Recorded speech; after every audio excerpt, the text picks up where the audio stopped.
Hello and welcome. I'm RMZ. If you haven't already, please take a second to subscribe. And while you're at it, also smash that like button. I really appreciate it. Today, we're talking about food, specifically dining out. If you're like me, you're not exactly one of those meal prep warriors. You often end up at the mercy of whatever the restaurant puts in front of you, whatever's on the menu. Over the years, we've seen wave after wave of food trends reshape menus across the country. Remember when Subway blew up with the $5 footlong because someone lost weight eating nothing but Subway? We won't mention that guy's name, but that turned into their whole fresh fruit menu. And then there was the gluten-free era when everyone suddenly thought they had celiac disease and restaurants scrambled to add gluten-free options to their menus. And then there was keto. Keto took over and fast food chains started offering protein-style burgers wrapped in lettuce or bowls instead of buns. One of my go-to orders was on the secret menu at In-N-Out. If you know, you know. The Flying Dutchman, 2 patties, cheese, grilled onion, and mustard fried. Mustard fried is a must. Served in a box. Elite move. Now we're in the GLP-1 era, and with so many people on these medications eating less and choosing cleaner options, brands are paying attention. They don't want to lose market share. Smoothie King was one of the first to jump in with the GLP-1 focused smoothies loaded with extra protein. Now Chipotle has launched a high protein menu with a few of those items marketed as GLP-1 friendly. See here, they have a high protein bowl, which has a whopping 81 grams of protein. They have the protein cup, and that's something that I would order. They have a secret menu that you could get like a 3-point meal, which I would just get chicken. I think like the meat was 2 points, and you get veggies, the fajita veggies for 1 point. So I would go and order that often. It's not something that's on the menu, and the response that you got from the server would depend on how they were educated. A lot of people didn't know about it. They had to reach out to someone else to tell them how to bring it up on the register and whatnot. But now it's just easily accessible as part of their protein menu. You just order a high protein cup, which is 32 grams for the chicken. They also have a steak option. They've added a high protein, high fiber bowl because, you know, fiber is important on this journey. So this one is 46 grams of protein with 14 grams of fiber, and they market this one as GLP-1 friendly, only 540 calories. Again, another GLP-1 friendly bowl that they're marketing, 470 calories, high protein, low calorie bowl, 36 grams of protein. They have a high protein burrito with 79 grams of protein, a high protein taco. I've had that one, it's good. Actually, I've been really hitting Chipotle up for the last week or two with the high protein taco and the high protein cup of chicken. And that's the steak that I mentioned earlier. It's 31 or 21 grams of protein, 150 calories. And these are nicely priced if you're just looking for protein. And they've partnered with a few influencers to market these. Like many of you in the community probably know about Smaller Sam, who has been on a journey herself.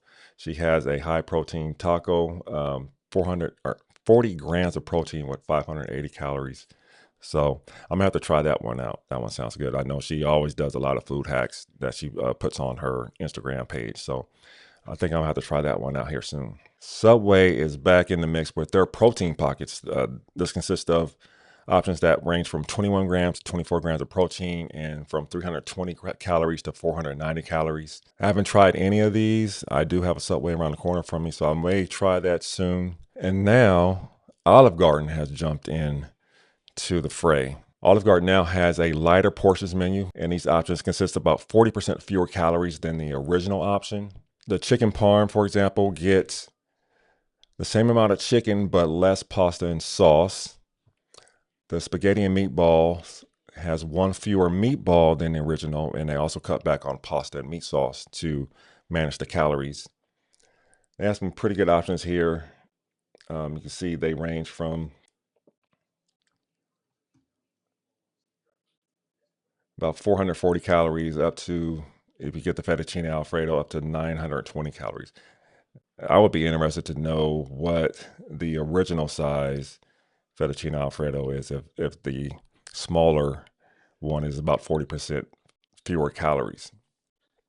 Something to note here is that this menu option is only available on limited days and hours. It's available Monday through Friday after 3 p.m.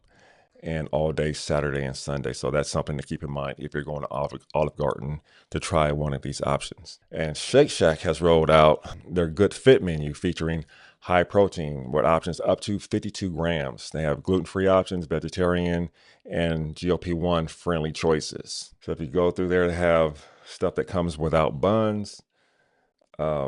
These will range in calorie ranges. It looks like up to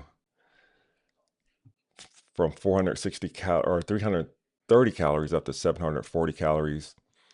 These options range in protein offerings. It looks like as low as 13 grams up to 51 grams if you got the avocado bacon lettuce wrap. So something to keep in mind if you're going to Shake Shack. And for dessert, because they say there is always room for ice cream.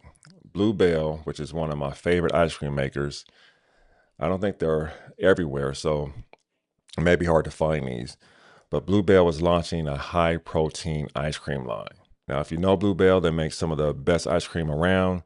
I'm a huge fan of their oatmeal cream pie flavor. I have some in my freezer right now, and I sneak a little bit here and there. But these new pints are coming in between 33 and 35 grams of protein, and they range in calories from 310 to 340 calories. They're marketed as low fat, no added sugars, and gluten-free. Of course, the classic menu hack still exists out there. Bowls at Jersey Mike's, where you can get your sandwich placed into a bowl instead of on the roll. Protein styles at most burger places, and including Five Guys. I've had their protein style, which is also great. And there's plenty more options out there if you know what to ask for. So let me know, have you tried any of these options? Will you try any of these options? Is there a newly announced GLP-1 friendly menu or high protein menu that I did not capture in this? These are the ones that I can find as of late. But having these GLP-1 friendly options right on the menu makes it a whole lot easier to walk into a place and know exactly what you're getting. So let me know your thoughts in the comments, and don't forget to hit that like button and the subscribe button. Until next time, I hope you all have a great day.